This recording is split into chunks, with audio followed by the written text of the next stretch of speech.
The Center for Excellence in Education remains steadfast in its mission to nurture young scholars to careers of excellence and leadership in science, technology, engineering, and math, and to encourage collaborations between and among nations for science and technology.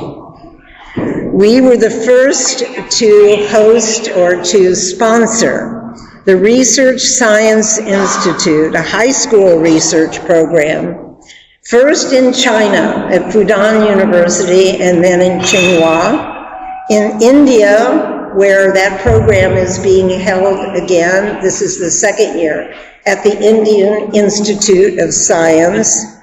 In Saudi Arabia, where the center was asked by Saudi Aramco, by Khalid Al-Falah, who was chairman of that board at that time, to help them build the programming at the King Abdullah Science and Technology University. And I said, yes, indeed we would help if they would take girls into the program. Well, that discussion went on and on. And I said, we won't do it unless you provide opportunities for women. They did. That program is a terrific success. And I'm so happy that this year I can announce that for the first time, a girl from Saudi Arabia was taken in early admission to Harvard. So, you see, given the opportunities, of course they can do it. We started our program in Bulgaria in the early 90s because I wanted to know why that little country of 8 million people with, unfortunately, usually not two nickels to rub together for its people, could win gold medals in computer science and math. And indeed, we've worked with Bulgaria since then, and they are represented with students at the RSI.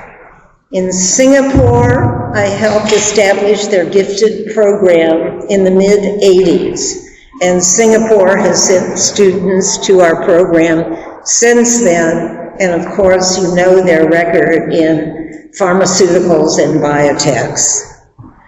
Today, we celebrate success internationally and nationally with our reputation for the Research Science Institute, with over 3,000 alumni, the USA Biology Olympiad, that each year 12,000 students compete online, and we're proud that since its inception, every team member on that 4-member team has medaled internationally. I've got a joke to say on that USA Biology Olympiad.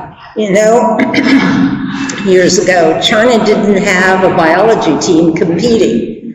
And they said, Joann, help us to establish a biology Olympiad at Beijing University. I said, sure. Well, that next year, that team beat the US. And I let them know I'd never help them again with a biology Olympiad. So, we are also so proud of our teacher enrichment program and our Lyceum program to offer underrepresented populations of students and teachers in Title I schools with pedagogy and opportunities for students to pursue math and science careers. That program is growing in leaps and bounds. We're so proud, and we will have a very large regional teachers conference in April for those teachers. Those programs are managed by, where is Shannon? Shannon was here. Anyway, she is putting together now a mentorship program for the teachers and students. We're also proud of our official role as an advisor to the Caucus of the House of Representatives, Education and Workforce. providing them with information to help their members of Congress better propose and understand many of the issues in science and technology. Among our guests, we're so happy to have national representation from 26 nations here today with staffing. And you know, we work with nations to join the caucus, but also to help them in their STEM programs. So I am pleased to let you know that there are representatives today from Brazil, China, India, Kazakhstan, the Philippines, Taiwan, and Turkey. We had the ambassador of Lebanon who was going to join us today because Lebanon is going to help us initiate a national consortium of nations. But we received a call. Things aren't bad today in Lebanon. So she sent her regrets, but we hope to have her at one of our events in the future. Luz Rivas has served in the U.S. House of Representatives from just 2025. She previously served in the California State Assembly and is a member of the Democratic Party and of the California Legislative Progressive Caucus. Born and raised in Los Angeles, Luz received a Bachelor of Science degree in EE, Electrical Engineering, which, as a Purdue grad, I'd always heard EE was the most difficult. She graduated from MIT and then earned a Master of Education degree at Harvard's Graduate School of Education. She is founder of DY Girls, a nonprofit that supports girls interested in learning technology and engineering. Congressman Rivas serves on the Committee of Natural Resources, the Committee on Science, Space, and Technology, and the Subcommittee on Research and Technology. She honors the center by serving as the co-chair of the Congressional STEM Education Caucus that our organization serves as advisor. This past week, Congressman Rivas helped us again by sponsoring a podcast to celebrate Engineering Week and encourage students to pursue STEM careers. We are so proud and honored to have the Congresswoman speak today and to serve as co-chair for the caucus as CEE is the liaison advisor. It's an honor to present Congressman Rivas.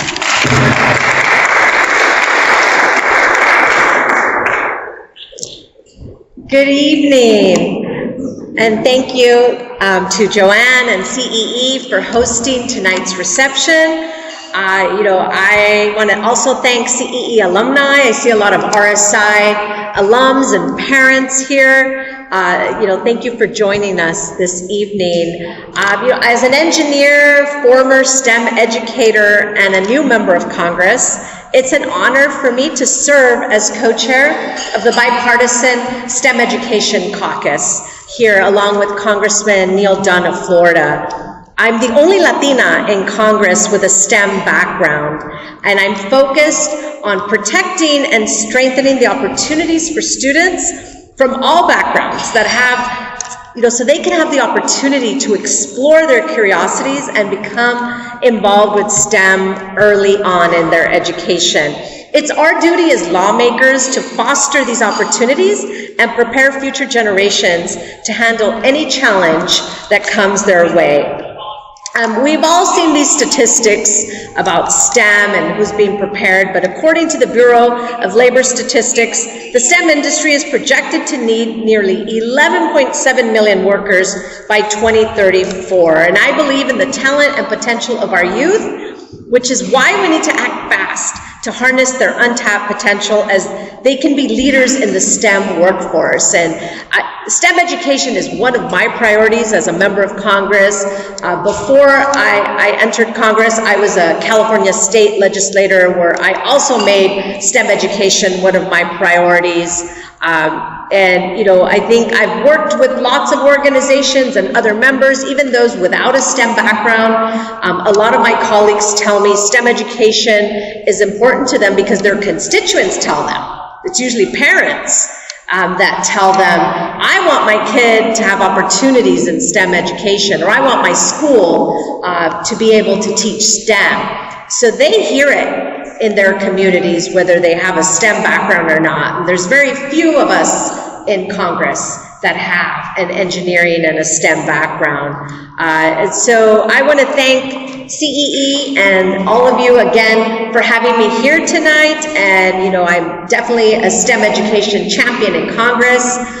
If there's ever anything that I can be helpful with, you can count on me. Please reach out to my office.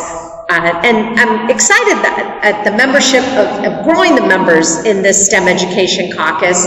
And thanks to CE for being our advisor and for helping us run the STEM Education Caucus here in Congress. Thank you again. Of course, thank you so much. They all need those. Okay. Thank you again. Thank you so much. I'll be in touch. Today is a very special day for me to welcome back the keynote speaker for this event, someone very special to the center and special to me, and he lived born and raised about 10 minutes from my home in Oakton, Virginia. He's an example of excellence, leadership in academics, and his profession.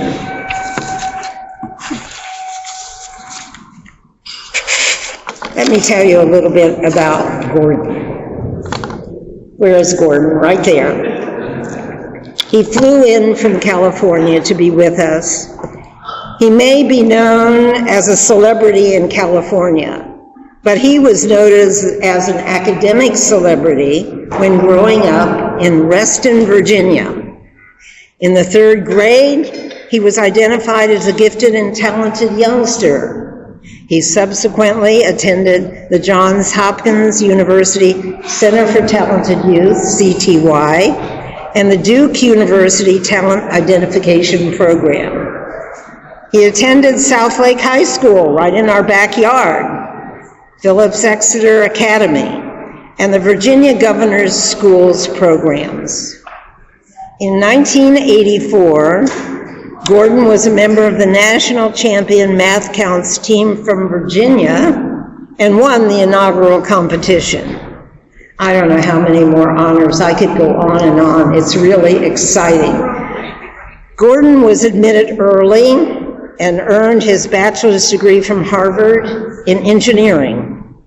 He was a John Harvard Scholar, an AT&T Bell Labs engineering scholar, and he wrote sports articles for the Harvard, I would say the Harvard Princeton. Gordon produces and markets interactive content and develops partnerships with video game publishers, social media developers, and technology partners. Gordon is an executive consultant for MTV and previously was director of the Game Industries Trade Organization, the Academy of Interactive Arts and Sciences. He's had roles in electronic arts where he was named Rookie of the Year and served as chair of the board of the International Game Developers Association. He serves as a judge for awards within interactive and game entertainment, and he's a professor at the University of Southern California. More than that, Gordon is fun and exciting, and we're so happy to have him here today.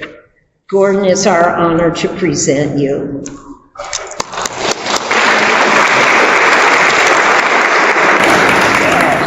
here. Wow, celebrity you You are. are. I have a few words. Yes, go for it. Okay. Well, thank you. Thank you so much, Mrs. D. And good evening, everyone. Thank you to Congressperson Rivas, who's left us, but thank you. You can hear us, and your team can hear us, for your leadership of the Congressional STEM Education Caucus, and for letting this evening the weight of her presence and of her purpose. To our distinguished guests from the embassies, and to the members of Congress and every person in this room who has ever believed in a young person before that young person believed in themselves, thank you for being here. And Joann DiGennaro. Careful. 43 years. 43 years of showing up, of building, of refusing to let this mission shrink. You co-founded CEE with Admiral Rickover in 1983, and you have carried it across all 50 states and so many nations. Through every economic season, against every headwind, with the same fierce and quiet conviction that excellent young minds deserve excellent opportunities. On behalf of every Rickoid, whose life was changed by what you built, including mine, thank you.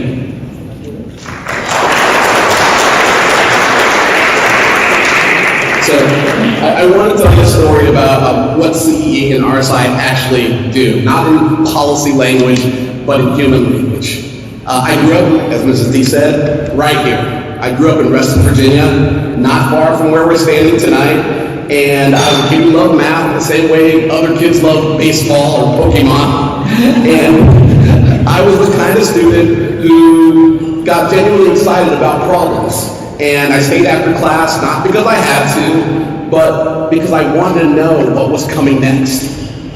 That love, as Mrs. D said, it took me to CTY, to TIP, to Math Counts, to Exeter, Governor Scholl, St. Paul's, and each one raised the bar, culminating in my biggest honor, which is I was selected to attend the Research Science Institute in 1987, right here in the Washington area.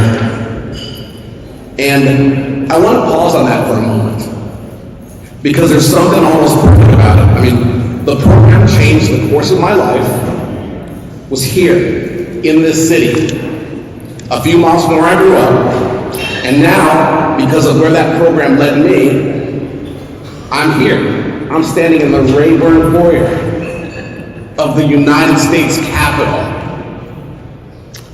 That is the arc of what CEE makes possible.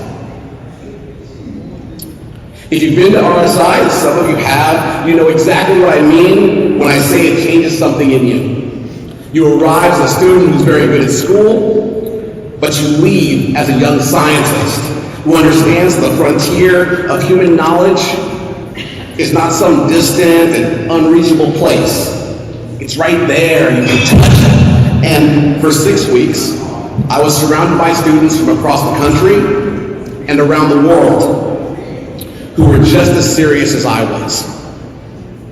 I was mentored by researchers who treated my questions as worthy of answers.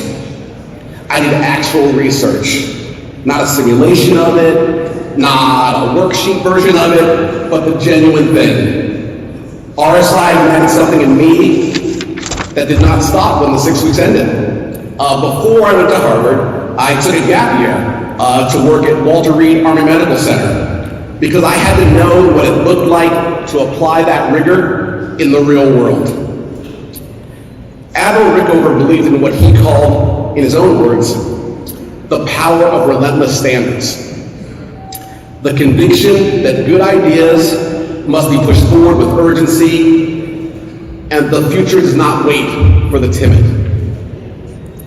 That excellence is not a gift, it's a discipline. RSI taught me that, and CEE gave me that standard, and once you have it, you carry it with you everywhere you go.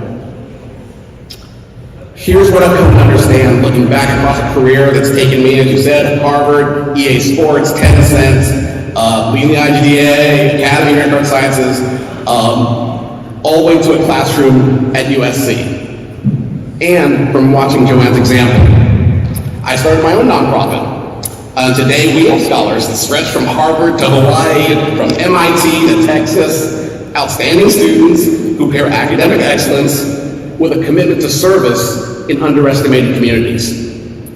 That's in Joann's DNA. And I carry it forward because she showed me how. CEE does not just educate students. CEE activates them. There's a meaningful difference. Education gives you knowledge. CEE gives you a sense of what you're capable of. It gives you the confidence to walk into rooms you were never supposed to be in and not flinch. The confidence to ask the hard question, to take on the hard problem, and to stand up for what is right, even when there's an easier path sitting right there. I share a line with every class that I teach at USC that it's hard to be something if you can't see it. CEE is in the business of helping young people see what they can become. That's one of the most important things that any institution can do, and it's why what happens in this room tonight, the conversations, the commitments, the investments, matter far beyond what it might appear from the outside. And so to the members of Congress, our international guests, I want to speak plainly about what's at stake. All of us here recognize that STEM education is essential to America's economy, our national health, and our national security. It fuels our innovation ecosystem.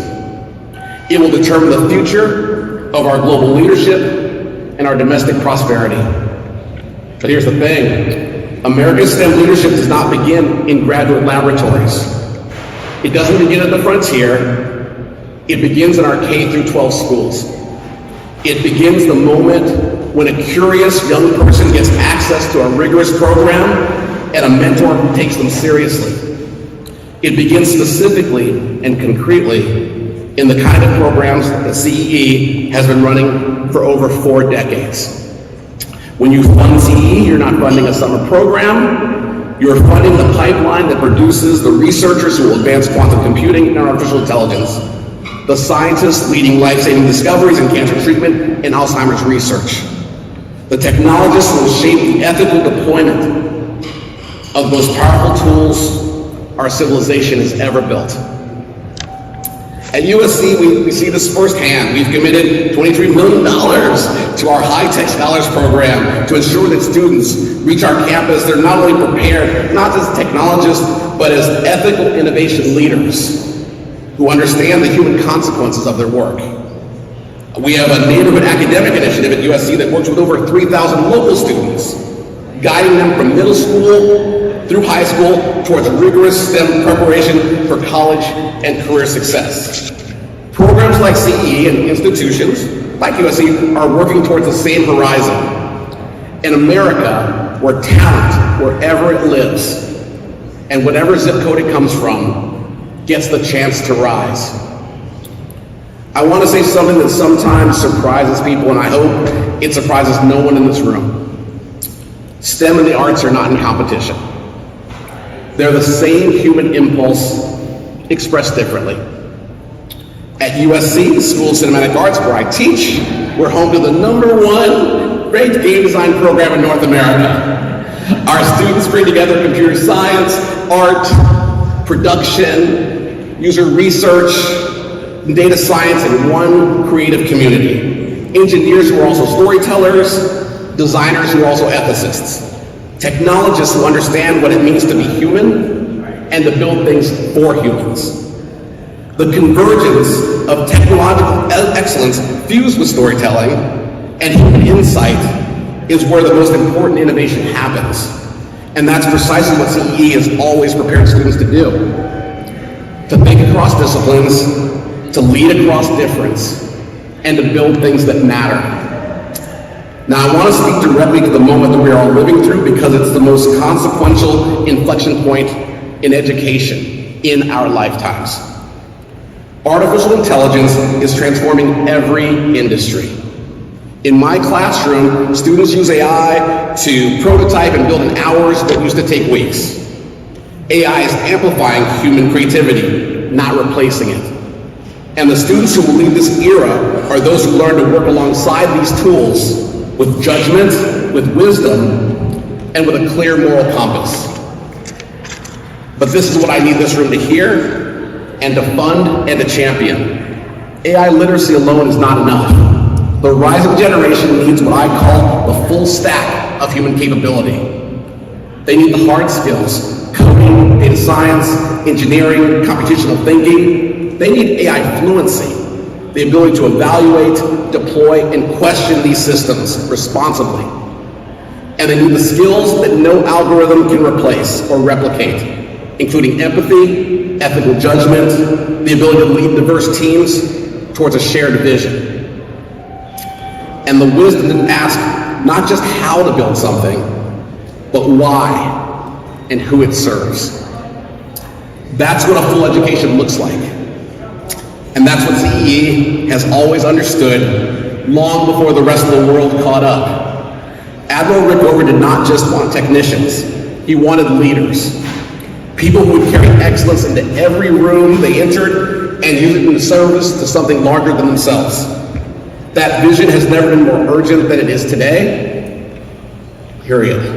So one of the things I love most about being a Rickoid is the company that you're in. RSI, I love, represent all the continents. CEE has negotiated, as you heard, cultural and scientific agreements with countless nations. And in this room tonight, there are people who came through these programs from countries all over the world who've gone on to do extraordinary things in a host of fields. And just this year, our RSI community reunited across generations for the Global Game Jam, building games that honor Admiral Rickover's legacy. That's what this community does. It keeps showing up, it keeps building, it keeps passing the standard forward. That's not a coincidence. That's Joann's vision, built year by year, relationship by relationship, student by student. CEE is not just an American STEM program, it's a bridge, a living demonstration that when you invest in young people's potential and bring them together across national and cultural lines, you not just produce great scientists, you produce people who know how to build a better world together. And in a moment where the world needs that so much, CEE's work has never been more important. And as I tell my students at USC, many of the roles you will hold do not exist yet. The technologies you will master have not been invented. The problems you will solve don't even have names. But the foundation, the curiosity, the rigor, the kind of confidence that does not leave you once you have it, that lasts a lifetime. And that's what CEE provides. That's what RSI gave me. And you can't put a price on it, even though we must absolutely fund it. So here is my ask to everyone in this room.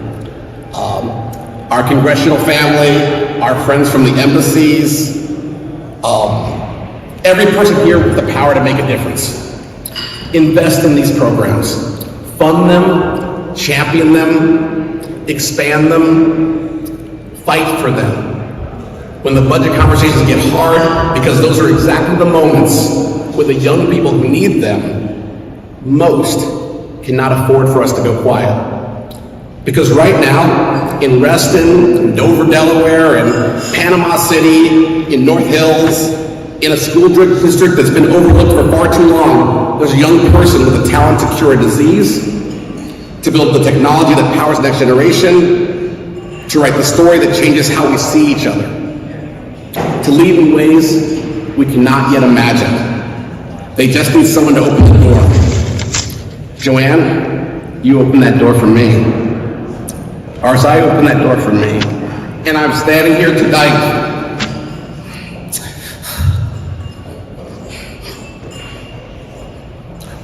Capitol Hill, in the city where I grew up, in front of people who have the power to open that door for thousands more because of it.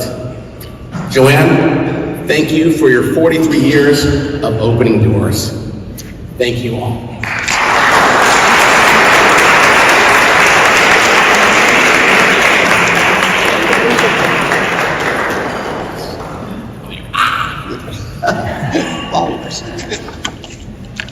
Can't top that. That was beautiful. That was beautiful. So there are alums of the program here tonight, leaders in their own discipline, and then we have parents here who have worked to give opportunities to their children. I want to recognize a family, parents who flew in from California just for this event, a family that it was unbelievable. Had 4 daughters, all 4 gained admission early to our program, the Research Science Institute. Will the Williams please raise their hands?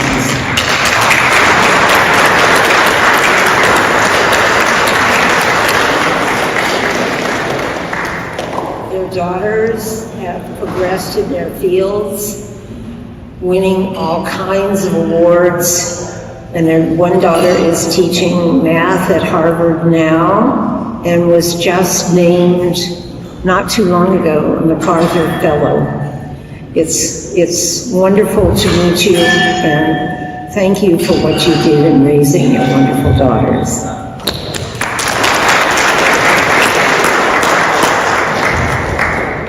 I'd like to thank my staff who's here. You know, these events, small, large, take so much work. And to the staff, could they raise their hands? They're terrific. And of course, get involved with us. As Gordon said, it's easy, and there are so many opportunities to become involved to help us from spending extra money we don't need to spend. There's so much talent in this room that we could use for our programs. No ability, it can be overlooked, and we use every ability, every student, every parent that volunteers time. So with that, I would like to thank our keynote speaker, who's made such a difference. And my goodness, your comments were phenomenal. Thank you, Gordon, and thank you for coming. So thank you all. Enjoy the evening and enjoy each other.